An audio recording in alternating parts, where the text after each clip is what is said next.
Feeling good? All right, it's with great pleasure that I introduce our next speaker, who has a tremendous, compelling personal story to share with you, as well as stuff about community, which I think we'll all probably learn something from. Mr. Thom Fox.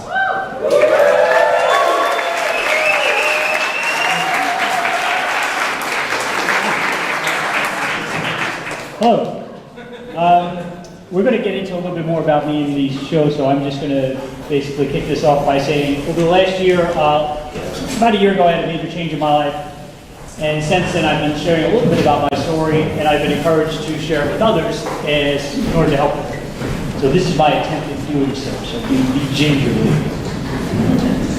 Okay, so the best way I think to go about this is to tell a little bit of the story. Hell. What is hell? Hell is a place or state of misery, torment, or wickedness. And that is essentially where I found myself on February 12, 1990. That morning, I was, oh look at that, I'm getting a BBM.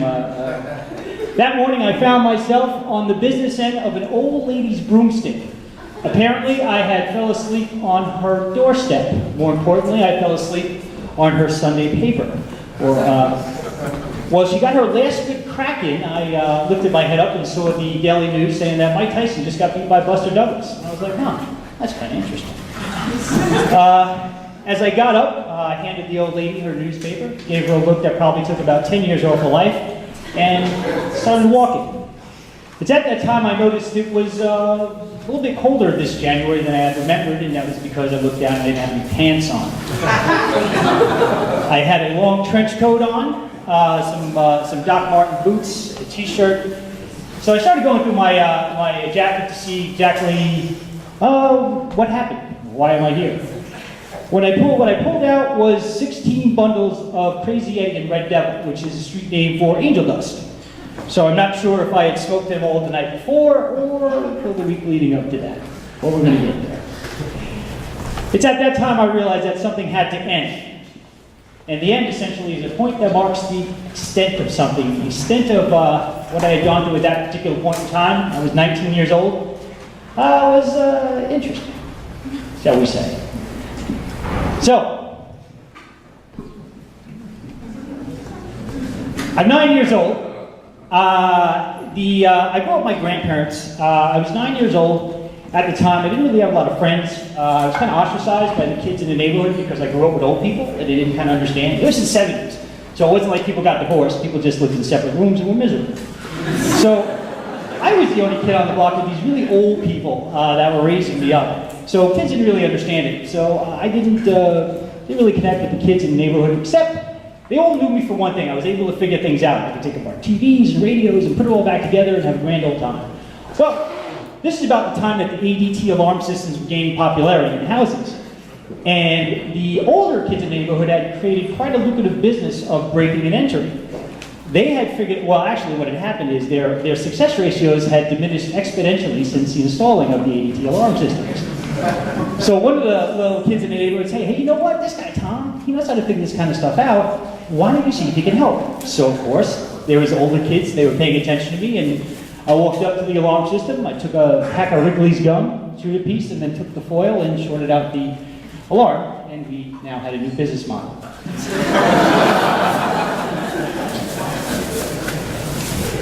In the beginning, it was kind of interesting. I was 9 years old, as people were paying attention to me. I was making money as it would go on. I actually did pretty good. But drugs were soon to happen. What happened was these kids thought it would be funny, since this kid we were giving him, he's breaking in houses, he's doing all this weird stuff, let's get him high. So I started off innocent enough, I was doing pot, things like that. I quickly gained the name, the National Drug Tester. I had angel dust, mescaline, acid, what was it called? Crack, but before it was crack, it was something else. So basically, whatever I could get my hands on, I was doing. And I was doing a lot of it. But the first couple of years wasn't too bad. I increased my skill set, shall we say. And I was doing pretty good in that end, but the drugs were starting to take a little bit of a hold. As you can imagine, as a teenager who's trying to build a criminal empire, mistakes were made. One of the biggest mistakes that were made was I was 14 years old. I had just actually got a pretty big score for the job we were doing, and I decided to celebrate by taking a fistful of acid, and then I found myself walking down the middle of a highway, and the police picked me up. So when my grandfather and my father came to the police station to pick me up, there they saw this little 14-year-old boy with the pupils the size of Kansas. So the jig was up. They knew I was on drugs, they knew something was going on, but they really didn't know the extent of it. So they had an intervention, because they wanted to help. So I came clean about my robbing, I came clean about drugs, I came, everything put it on the table. 24 hours later, I come home, and there is a woman sitting in my kitchen with these two little girls. Now, up until this point, I was told that my mother had passed away a few short months after I was born, only to come to find out that now this woman sitting in front of me is my mother, and even better, I'm going to live with her.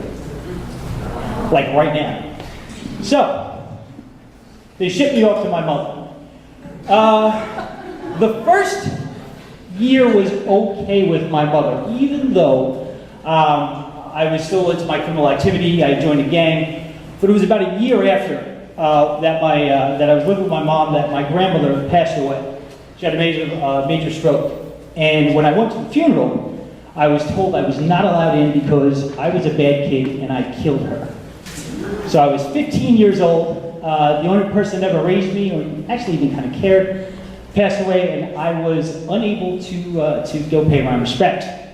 At that time, my gang activity got worse. I got a little more brazen with my acts in the community, so to speak, which after a while got the attention of the local law enforcement.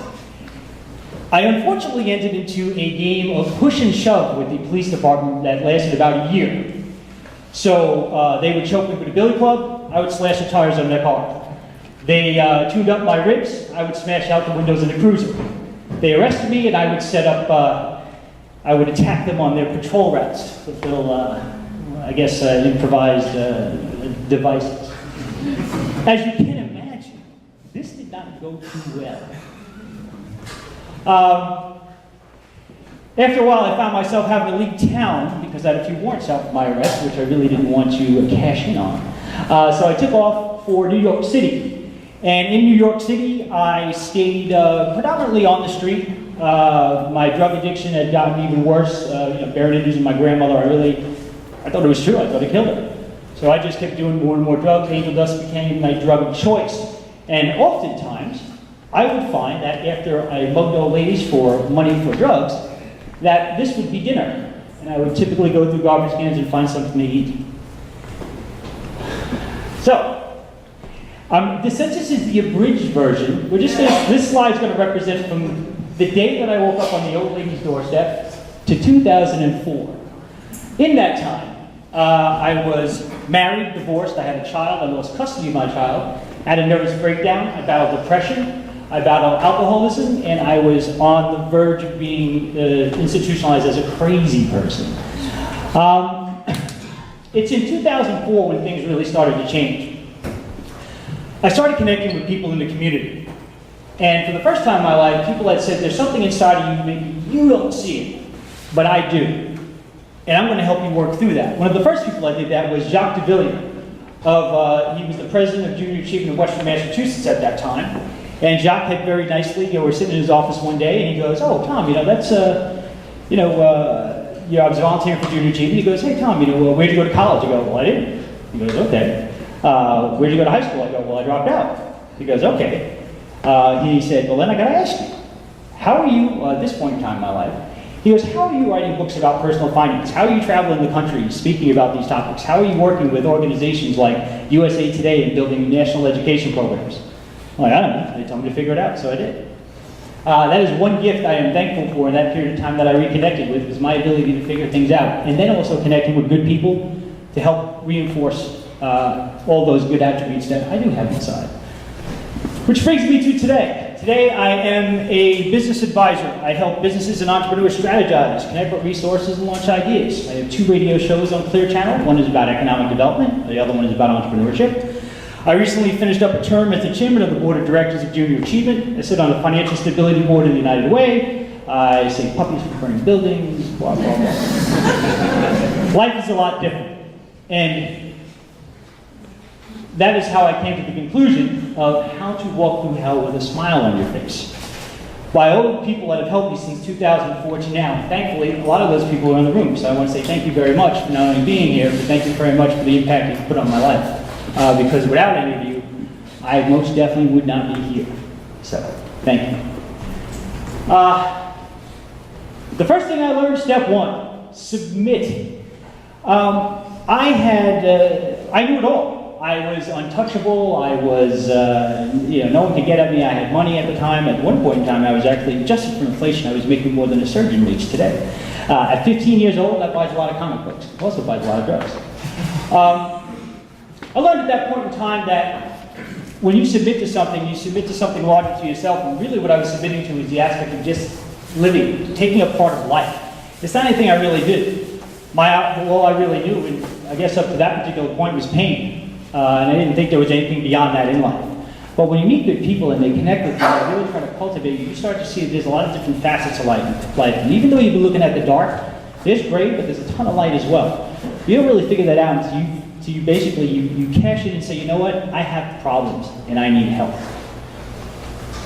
From there, we have to learn to persevere. I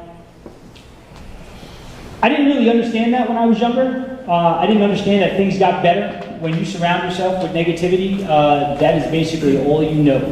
No matter how light things come through, whatever you surround yourself with, it's right there when you wake up in the morning, it's there when you go to bed at night. But to realize that after a while, if you do some things in your life, you actually can help those difficulties disappear and get over obstacles. Probably the most important step 3, get help. That is something I never understood because no one ever wanted to help me. Everybody wanted to hurt me or take things from me. So I really had a lot of trust issues, but thankfully I met some really good people and really good people in this community. People in this community that said, you know what, there's a resource right there, it's not being utilized correctly, let's work with him, let's change these things, let's invest in his life.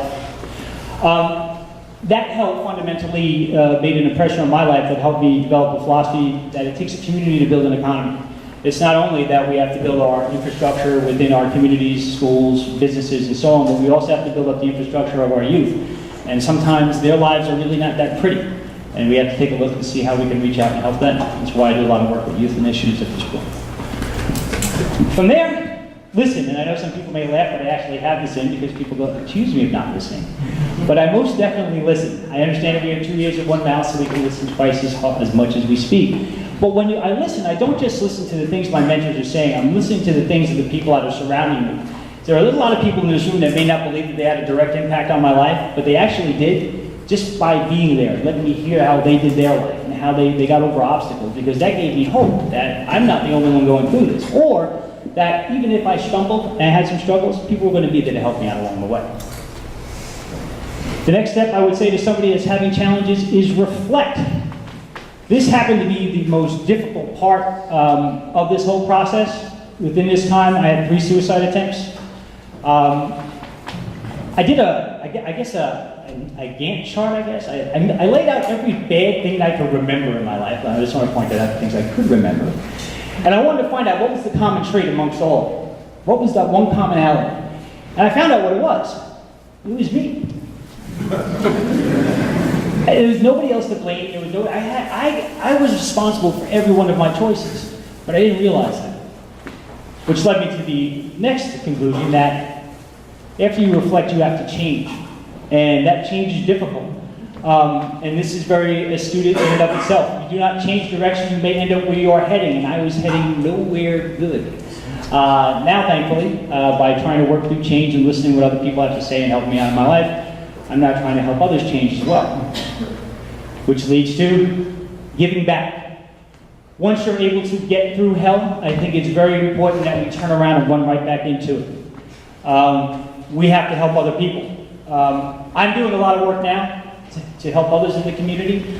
What if I help 2 more kids and they do the same thing? What if I help 5 more? What if everybody in here helped 1? You know, what kind of force would we have? there's a lot of passion, like I said, a lot of direction in this community. There's people that want to do a lot of great things, and I would encourage each and every one of you to think tomorrow, if there's anybody's life that you think you can change, reach out to them. And this one I'm still struggling with, but a lot of my friends know.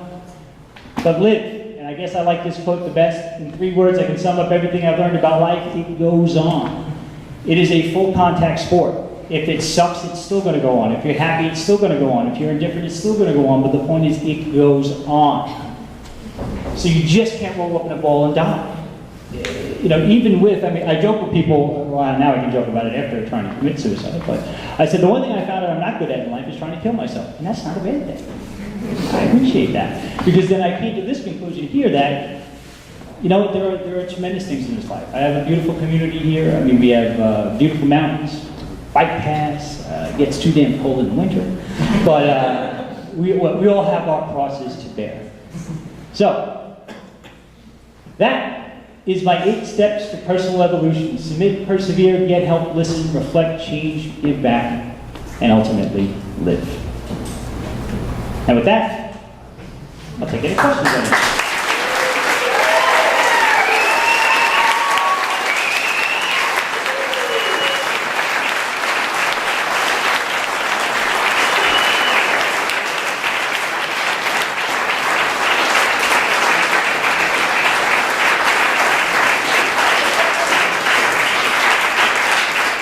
Thom Fox, everyone. Thank you so much, man. That was amazing.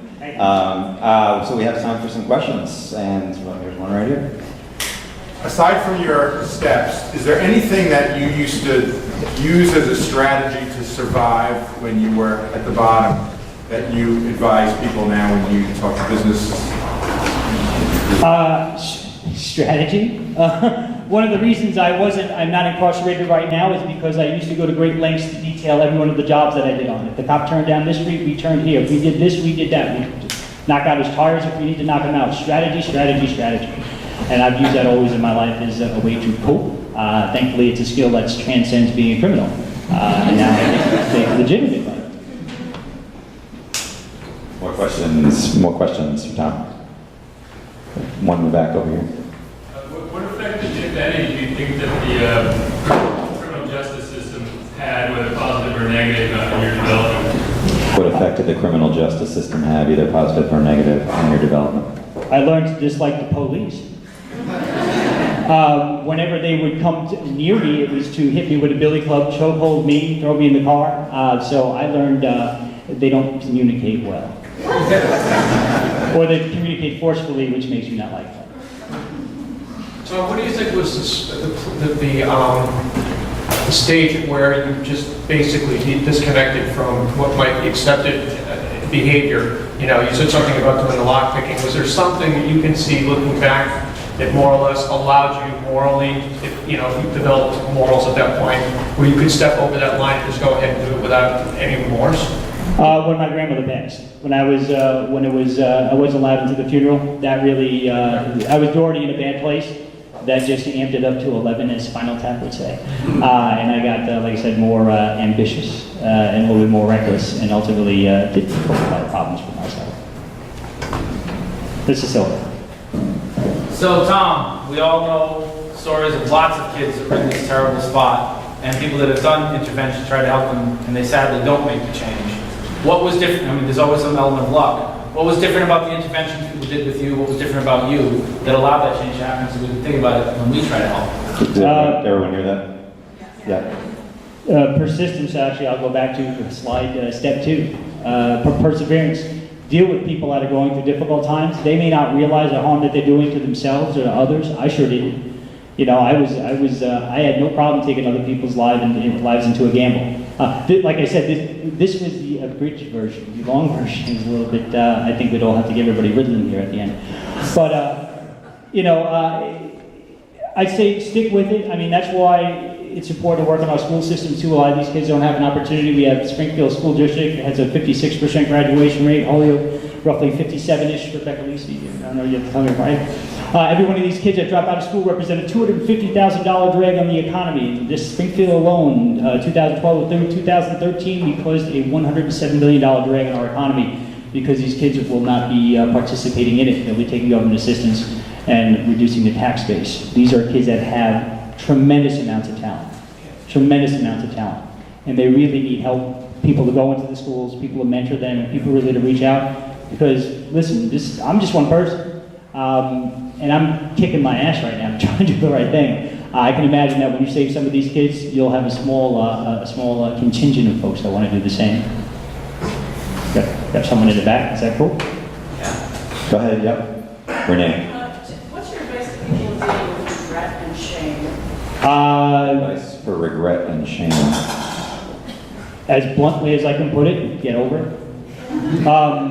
You've got to live. I mean, listen, my daughter unfortunately despises me. She hates my guts. She's 20 years old. She's going to be 21. She can't stand to look at me. I could either roll up in a ball or die about that, or I could be cognizant about it. We don't get to choose our family. We don't get to choose the things, the certain situations that we're in. We're going to do a lot of things. I've hurt a lot of people, unfortunately. And I just have to say, in order for me to basically what I try and do is I try and give back. I don't know if that'll ever weigh out, balance out the scales, but maybe that does feed in a little bit more into my philanthropy, why it's important to get out there and do things, because when you come through something like that and you hurt a lot of people, that doesn't go away overnight.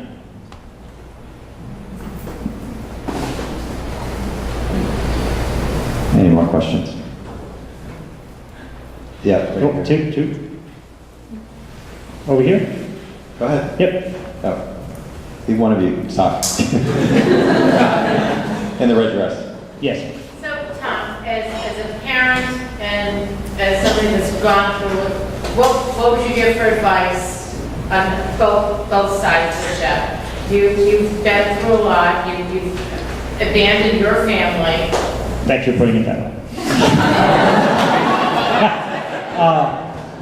No. On both sides of the coin, because at some point in time, we've all been teenagers, we've been little shits, we've abandoned our parents, we've redeemed ourselves, and now we're parents and we're reeling it back with our kids. How would you? I'd actually almost defer to you in a sense. I always appreciate that you have a tremendous, this is Dawn, she's on my board at Junior Achievement. You have a tremendous relationship with your daughter.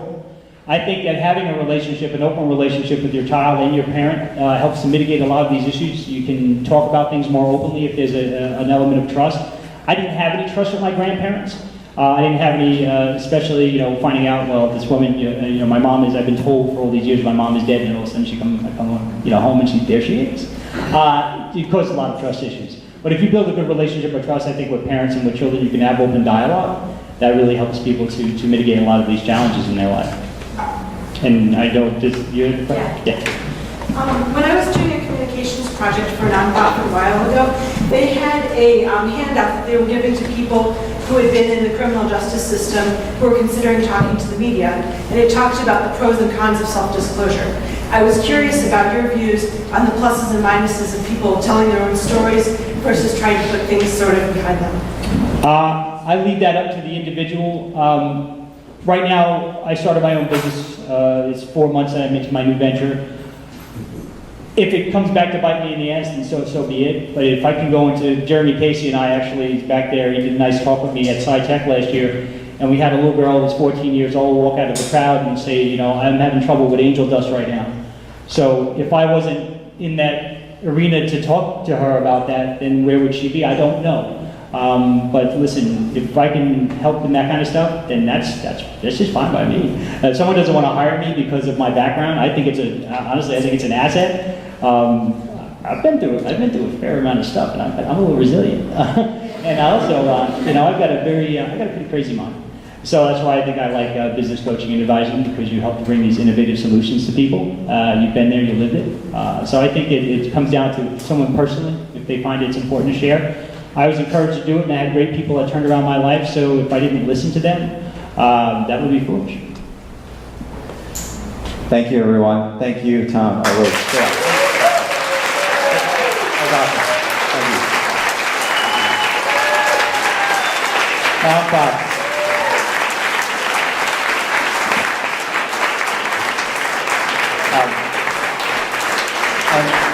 Please feel free to stick around. I'm sure Tom would be happy.